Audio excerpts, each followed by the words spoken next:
بسم اللہ الرحمن الرحیم۔ السلام علیکم۔ آپ دیکھ رہے ہیں ماہین اسلامک وائس۔ ناظرین، آج ہماری سٹوری ایک لاہور کی امیر خاتون کی ہے جس نے اعلان کیا کہ جو عورت میرے شوہر کے ساتھ ایک رات گزارے گی میں اسے 50 لاکھ روپے انعام دوں گی۔ یہ سن کر جب 20 سال کی ایک لڑکی وہاں پہنچی اس کے گھر دلہن بن کے، تو اس کے ساتھ کیا ہوا یہ سن کر آپ کے بھی رونگٹے کھڑے ہو جائیں گے۔ آپ نے ویڈیو کو سکپ نہیں کرنا، اینڈ تک دیکھنا ہے تاکہ آپ کو صحیح واقعے کا پتہ چل سکے۔ میرے بابا اس دنیا سے جا چکے تھے، ہم صرف بہنیں ہی تھیں، ہمارے پاس پیٹ بھرنے کے لیے کچھ نہیں تھا۔ میری امی مجھے بار بار کہتی تھی کہ تو ہی سب سے بڑی ہے، اگر تو کچھ نہیں کرے گی تو پھر ہمارا کیا ہوگا؟ اگر کوئی اس کے علاوہ کوئی اور رستہ ہے تو ہمیں بتا دے، ہم اس پہ چل پڑیں، یا ہم سب کو زہر دے دے۔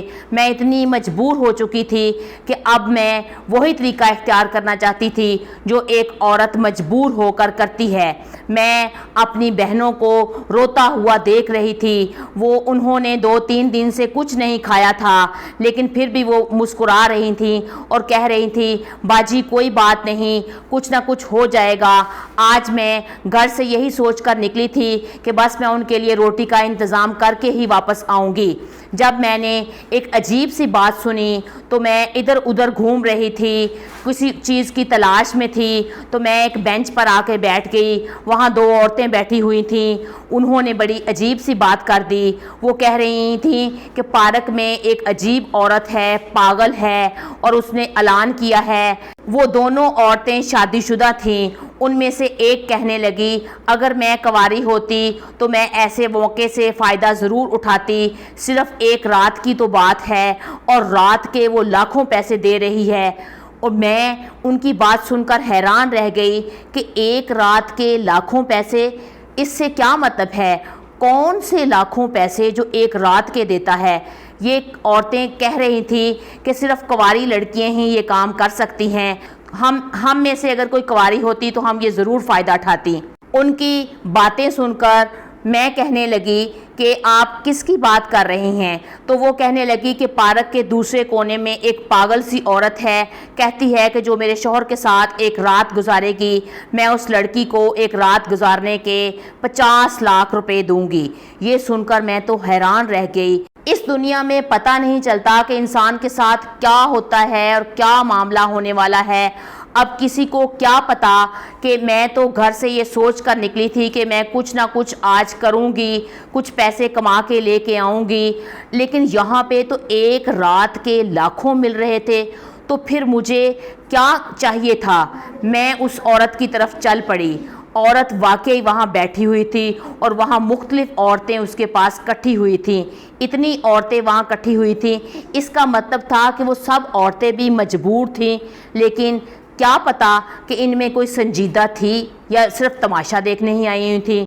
لیکن مجھے کوئی بات کا کوئی فرق نہیں پڑتا تھا کہ میں یہ کام کرنا چاہتی ہوں۔ میں نے اس سے کہا کہ میں یہ بالکل کرنے کے لیے تیار ہوں۔ اس نے کہا کہ واقعی مجھے ایسی خوبصورت لڑکی کی ضرورت تھی جیسی تم خوبصورت ہو۔ اس نے جب ایسے کہا تو مجھے ایسے لگا کہ جیسے میری قسمت میں ہی یہ سب لکھا ہوا تھا۔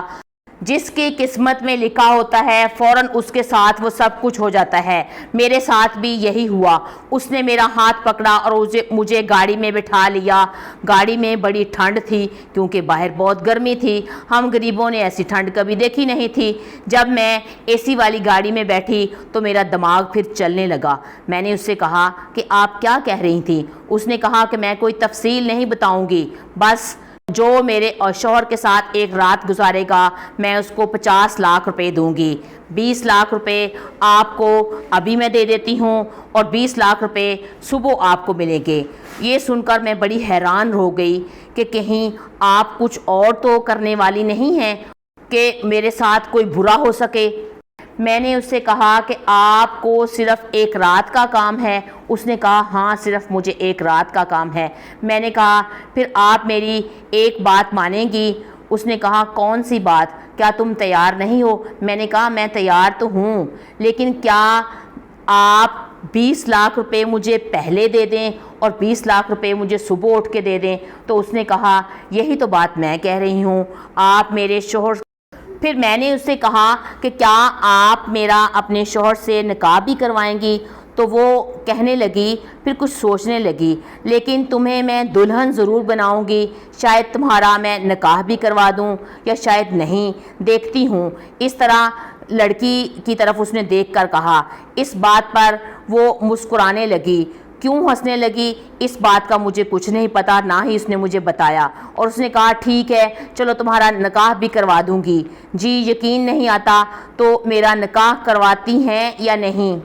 تو مجھے یقین نہیں تھا کہ پتہ نہیں وہ میرا نکاح کرواتی ہے یا نہیں۔ میں نے اپنے دل کو تسلی دینے کے لیے کہہ دیا، اور گھر والوں کو میں نے فون کر کے بتا دیا کہ مجھے نوکری مل گئی ہے اور یہ نائٹ ٹائم کی ڈیوٹی ہے، میں صبح آ جاؤں گی۔ وہ لوگ بہت سے سوال کرنا چاہ رہے تھے، پریشان تھے، لیکن میں نے ان کو موقع ہی نہیں دیا اور میں نے فون بند کر دیا۔ وہ عورت مجھے سیدھا وہیں سے پارلر لے گئی اور کہنے لگی کہ تم پر تو 2 گھنٹے پارلر میں لگ جائیں گے۔ دوپہر کے اس وقت 12 بجے تھے، ہم لوگ پارلر چلے گئے، تقریباً 5 بجے تک میں تیار ہو گئی۔ میں نے جب اپنے آپ کو آئینے میں دیکھا تو میں حیران رہ گئی کہ میں تو بہت زیادہ خوبصورت لگ رہی ہوں، مجھے دلہن بنایا گیا۔ اس نے تمام لوازمات پورے کیے اور میں اتنی پیاری لگ رہی تھی، لیکن میں اس عورت کو دیکھ کر حیران تھی کہ وہ خود بھی بہت خوبصورت تھی، پھر کیوں اپنے شوہر کی شادی مجھ سے کروا رہی تھی۔ جب اس نے مجھے دلہن بنا کر بٹھا دیا تو میرے پاس آ کر بیٹھ گئی۔ اس نے مجھے ایک نظر سر سے لے کے پاؤں تک دیکھا، پھر کچھ نہیں بولی۔ میں نے کہا کہ اگر آپ کو برا نہ لگے تو میں آپ سے ایک بات پوچھ سکتی ہوں؟ وہ کہنے لگی ہاں مجھے پتہ ہے کہ تم کیا پوچھو گی، اچھا پوچھو۔ اس کا دھیان فون کی طرف تھا۔ میں نے کہا کہ آپ اپنے شوہر سے میری شادی بھی کروا رہی ہیں اور یہ سب کچھ کروا رہی ہیں، لیکن صرف ایک رات کے لیے، مجھے پوچھنے کا حق نہیں ہے؟ اس نے کہا ہاں تمہیں پوچھنے کا حق ہے، لیکن میں تمہیں بعد میں سب کچھ بتا دوں گی۔ خیر تم مجھے کوئی اپنا اکاؤنٹ نمبر بتا دو جہاں میں تمہارے 25 لاکھ روپے جو ہیں وہ ٹرانسفر کر دوں۔ تو میں نے آگے سے کہا غریبوں کا کوئی اکاؤنٹ نہیں ہوتا، بیگم صاحبہ آپ مجھے ہاتھ کے ہاتھ دے دیجیے گا۔ اس نے کہا پھر کسی کو بلاؤ، میں وہ پیسے تمہارے ہاتھ دے دوں۔ میں نے کہا مجھے آپ پہ پورا بھروسہ ہے، آپ صبح ہی اٹھ کر مجھے پوری رقم اکٹھی ادا کر دیجیے گا۔ میں تھوڑی پریشان تھی۔ اس نے کہا پریشان کیوں ہو رہی ہو، تمہارا نکاح بھی کروا دوں گی۔ اس نے تھوڑی دیر کے بعد مولوی صاحب کو بلوایا، 4 گواہ بھی اس کے ساتھ تھے، اور اس نے کہا کہ دیکھو اس نکاح نامے پر میرے شوہر کے دستخط ہو چکے ہیں، اب تم بھی اس پر اپنے دستخط کر دو اور اس طرح سے تم مطمئن ہو جاؤ گی کہ تمہارا نکاح ہو گیا ہے۔ میں نے کہا لیکن یہ نکاح صرف 1 دن کا ہے۔ اس نے کہا ہاں۔ اس نے میری اس بات کی ویڈیو بنا لی اور کہہ رہی تھی کہ میں سارے ثبوت لے رہی ہوں تاکہ تم کل کو اپنی بات سے کہیں پھر نہ جاؤ۔ لیکن مجھے اپنی بات سے پھرنے کی کیا ضرورت تھی، مجھے تو صرف لاکھوں مل جائیں گے۔ یہ میں صرف یہی سوچ کر حیران ہو رہی تھی کہ میں کوئی چلو چھوٹی سی بات میں دکان کاروبار شروع کر لوں گی اور حلال کا رزق کماؤں گی، لیکن دل میں ایک عجیب سا خیال بھی آ رہا تھا کہ میں کیا کرنے جا رہی ہوں۔ میرے ماں باپ کو اگر اس بات کا پتہ چل جائے تو کیا وہ مجھے ایسا کرنے دیں گے کہ میں کس راستے کی طرف چل چکی ہوں؟ میری آنکھوں سے آنسو آنے لگے تو وہ کہنے لگی کہ رو نہیں، تمہیں پتہ نہیں میرا شوہر کتنا حسن پرست ہے۔ اس کے منہ سے جب میں نے یہ بات سنی تو میں اور ڈر گئی۔ میں نے کہا کیا مطلب حسن پرست؟ اس نے کہا وہ مرد ہی کیا ہے جو حسن پرست نہیں ہوتے۔ تم پریشان کیوں ہو رہی ہو؟ تمہیں پریشان ہونے کی ضرورت نہیں ہے، میرا شوہر ایک بہت امیر آدمی ہے، وہ بہت اچھا انسان ہے، اسے پتہ ہے کہ عورت کے ساتھ کس طرح پیش آتے ہیں۔ تم بالکل بھی پریشان نہیں ہو، اب وہ تمہارا شوہر بھی ہے، اس لیے تم پریشان ہونے کی کوئی ضرورت نہیں ہے۔ جو بار بار مجھے کہہ رہی تھی کہ پریشان نہیں ہونا، اس کی یہ بات سن کر میں اور زیادہ پریشان ہو رہی تھی۔ اس نے پھر مجھے اپنے وہ گھر لے گئی، اس کا گھر بہت بڑا تھا۔ اس نے مجھے ایک کمرے میں بٹھا دیا، وہ کمرہ بھی بہت بڑا تھا اور وہ مسلسل فون کی طرف دیکھی جا رہی تھی۔ فون پہ کسی سے بات کرنے کی کوشش کر رہی تھی، وہ واٹس ایپ پہ میسیج کر رہی تھی، وائس میسیج کر رہی تھی اور وائس کو اپنے کان پہ لگا کے سن رہی تھی۔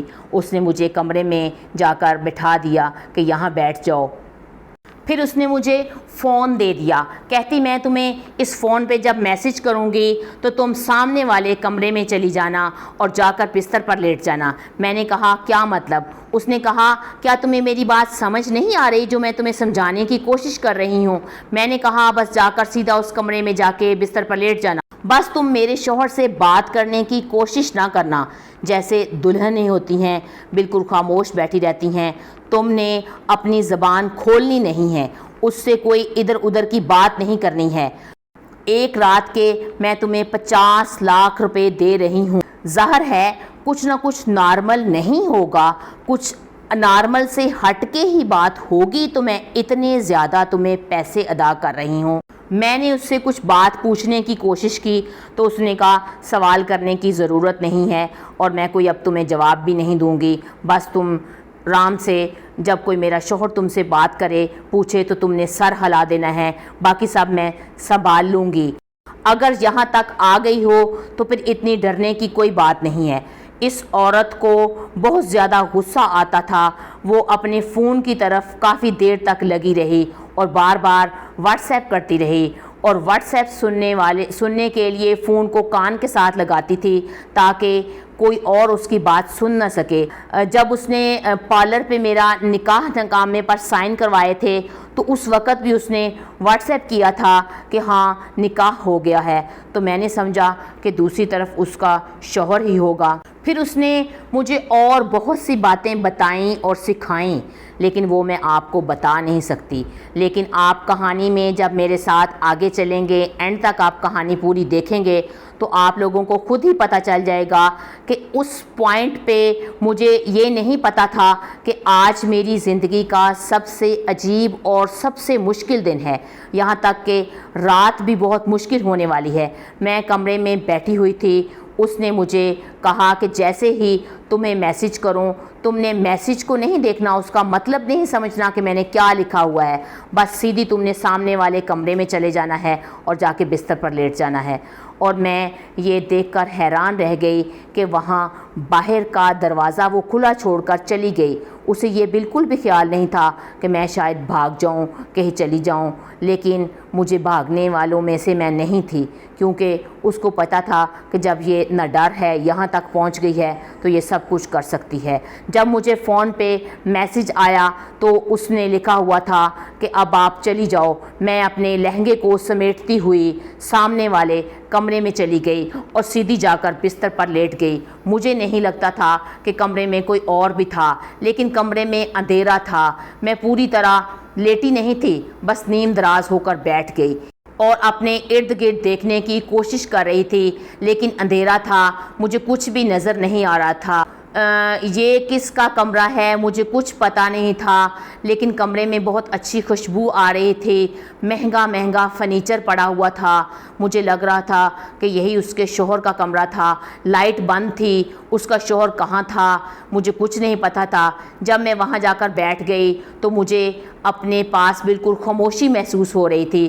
میں نے رونا شروع کر دیا کیونکہ مجھے ڈر لگ رہا تھا کہ میری امی اور بہنیں میرے لیے ضرور فکر مند ہوں گی، وہ مجھ سے رابطہ کرنے کی کوشش کر رہی ہوں گی، لیکن میرے پاس تو کوئی فون بھی نہیں تھا۔ اسے میں نے پہلے بھی ان کو بازار سے فون لے کر میسیج کیا تھا کہ آج مجھے نوکری مل گئی ہے۔ یہ بات مجھے بہت پریشان کر رہی تھی، لیکن میں گھر سے باہر کبھی رات میں نے گزاری نہیں تھی، اور وہ بھی اس طرح سے۔ ان کو جب پتہ چل جاتا کہ میں اس حد تک پہنچ گئی ہوں پیسے کمانے کے لیے تو یہ سب کچھ بہت عجیب تھا، لیکن یہ نہیں پتہ تھا کہ ابھی اس سے بھی زیادہ عجیب ہونے والا ہے، اور وہ جو کچھ ہونے والا ہے اس کا مجھے کچھ اندازہ نہیں ہے، اور نہ ہی میں سوچ سکتی تھی کہ کیا ہونے والا ہے میری زندگی میں، اب کیا ہونے والا ہے۔ لیکن ایک مجبور انسان کی زندگی ایک رائٹر کی لکھی ہوئی کہانی کی طرح ہوتی ہے، جس میں سوچ سمجھ بندے کو کچھ نہیں ہوتی کہ اس کہانی میں آگے کیا ہونے والا ہے، اور وہ کہانی کو رائٹر جس طرف کو مرضی موڑ دے وہ مڑ جاتی ہے۔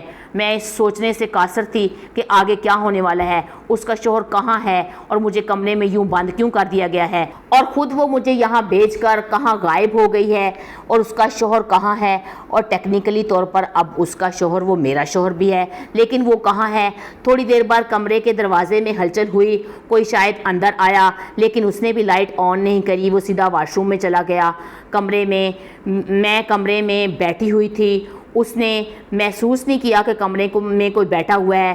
جب وہ واش روم سے واپس آیا تو وہ واش روم میں گانے کی بھی مجھے آوازیں آنے لگی۔ اس کی آواز سن کے میں نے سمجھا 28 یا 30 سال کا کوئی آدمی ہوگا۔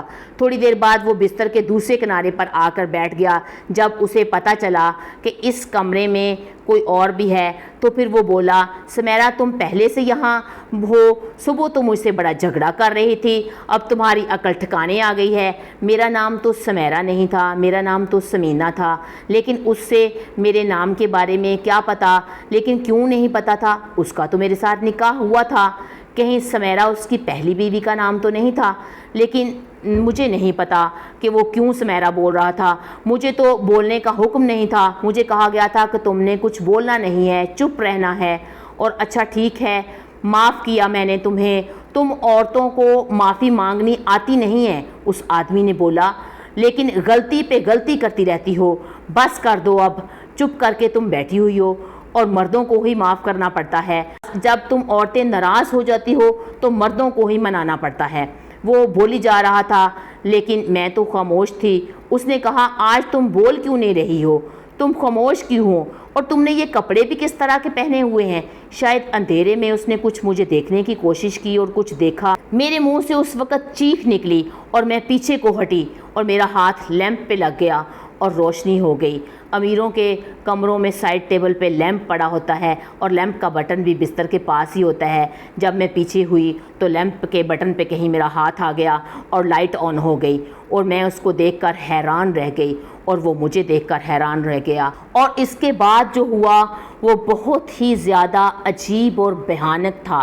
لیکن جیسے ہی صبح کی روشنی پھیلی، کسی نے دروازے کو زور زور سے پیٹنا شروع کر دیا، ایسے جیسے پولیس چور کو پکڑنے کے لیے دروازہ زور زور سے پیٹتی ہے۔ جب دروازہ کھلا تو سامنے وہی عورت تھی جو مجھے یہاں تک لے کے آئی تھی، اور اس کا نام سمیرہ تھا۔ وہ اکیلی نہیں تھی، اس کے ساتھ ایک بوڑھی عورت تھی، کچھ مرد تھے، کچھ عورتیں بھی تھی۔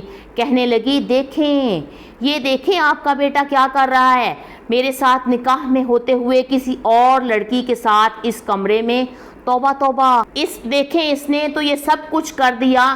میں تو یہ سب کو سن کر بہت ڈر، ان سب لوگوں کی نظروں کا شکار میں ہونے لگی۔ اس کا شوہر جس کا نام حسن کمال تھا وہ چپ چاپ کھڑا، اور رشتہ داروں نے کہا، کل تک تو تم بڑے اچھے شوہر بن رہے تھے اور کہہ رہے تھے کہ میں بیوی سے بہت محبت کرتا ہوں، اور وہ چپ ہو کر باتیں سب کی سن رہا تھا۔ بیوی اس کی بھی حیران ہو رہی تھی کہ کوئی رد عمل کیوں نہیں دے رہا، حسن کمال یہ خاموش کیوں ہے، اس کے دماغ میں کیا چل رہا ہے۔ میں نے اس سے کہا کہ اس کا تو مجھ سے نکاح ہوا ہے لڑکی، لیکن سمیرہ نے فوراً کہا، کون سا نکاح؟ کوئی نکاح نہیں ہوا، کوئی ثبوت ہے آپ کے پاس؟ میں نے آگے سے کہا، ثبوت آپ کے پاس ہی ہیں، نکاح نامے پہ جب سائن کروائے تھے تو آپ کے پاس نکاح نامہ ہے۔ تو وہ آگے سے کہنے لگی، تمہارا دماغ خراب تو نہیں ہے؟ کیسی عجیب لڑکی ہو کہ میں اپنے شوہر کی شادی تم سے کروا کے اور اس کے نکاح نامے کو ثبوت میں سنبھالتی پھرتی؟ یہ کیسے ہو سکتا ہے کہ میں ایک کم عمر اور خوبصورت لڑکی کے ساتھ اپنے شوہر کی نکاح کرا دوں، اور میں اس شوہر سے جس سے میں بہت زیادہ محبت کرتی ہوں؟ یہ سب لوگ خاموش کھڑے تھے اور دیکھ رہے تھے کہ یہ کیا سب چکر چل رہا ہے۔ لیکن حسن کمال اس وقت خاموش تھا، سب کی باتیں سن رہا تھا، یہاں تک کہ اپنے ہی گھر میں سب کچھ اس کے ہو رہا تھا، لیکن وہ خاموش تھا، چہرے پر اس کے سکون تھا۔ اس نے دیکھا، اس کو دیکھ کر سب بھی خاموش تھے کہ پتہ نہیں یہ کیا سوچ رہا ہے، کیا کرنے والا ہے۔ اس نے کھڑے کھڑے سمیرہ کی طرف دیکھا اور 3 الفاظ بول کر سمیرہ سے کہا کہ میں تمہیں حسن کمال اپنے پورے ہوش و حواس سے، سمیرہ اسلم تمہیں طلاق دیتا ہوں، طلاق دیتا ہوں، طلاق دیتا ہوں۔ سب لوگ حیران رہ گئے۔ سمیرہ دل پر ہاتھ رکھ کر بیٹھ گئی۔ ان لوگوں نے کہا کہ ہمارے خاندان میں آج تک کسی مرد نے عورت کو طلاق نہیں دی، اور تم یہ کیا غلطی کر رہے ہو، اور اوپر سے تم ہی غلط ہو، ایک عورت کے ساتھ رات گزار رہے ہو اور ہماری بیٹی کو تم طلاق دے رہے ہو۔ اور جب حسن کمال نے آگے سے کہا کہ یہ اتنی گھٹیا ہے، آپ کی بیٹی گھٹیا ہے، اس نے مجھ پہ الزام لگانے کے لیے اس لڑکی سے جھوٹے نکاح نامے کا اس نے ڈھونگ رچایا ہے، اور رچا کے جھوٹا نکاح نامہ کرا کے اس لڑکی کو پارلر سے تیار کر کے یہاں دلہن بنا کے لے کے آئی ہے، پیسے دے کر کہ ایک رات کے میں تمہیں اتنے لاکھ دوں گی، اس چکر میں کہ یہ مجھے بدنام کر سکے۔ اس نے یہ چکر چلایا ہے۔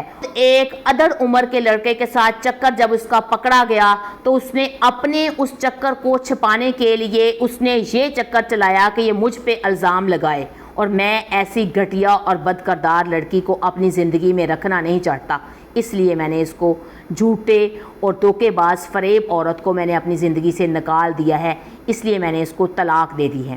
اب یہی لڑکی جس کو یہ ایک رات کی میری دلہن بنا کے لے کے آئی ہے، یہی میری بیوی ہوگی، میں اسی سے شادی کروں گا۔ سب لوگ یہ بات سن کر حیران رہ گئے۔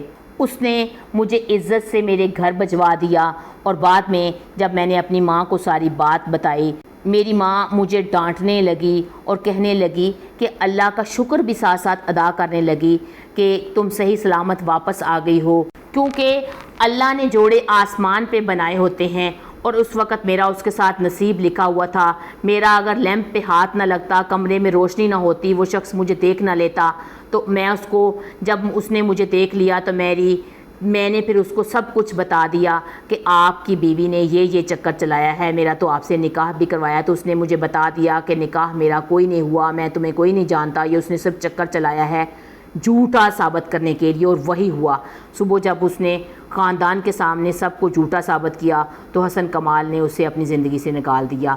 یوں میں ایک امیر شوہر کی بیوی بن گئی، اور میری بہنوں کو بھی اس نے اپنے گھر بلا لیا، میری ماں کو بھی وہ اپنے ساتھ اس نے رکھ لیا۔ اس طرح سے اس نے میری 2 بہنوں کی اچھی جگہ پہ اچھے خاندان میں رشتہ کروا دیا، ان کی شادی ہو گئی، اور ایک میری بہن پیچھے رہ گئی، وہ پڑھ رہی تھی، اس کی تعلیم کا وہ خرچہ اٹھانے لگا، اور میری ماں جو بیمار تھی اس کا علاج کا ہونے لگا، اور دنیا میں سب سے اچھا میرا شوہر ہے، اس کے ساتھ میں خوش ہوں۔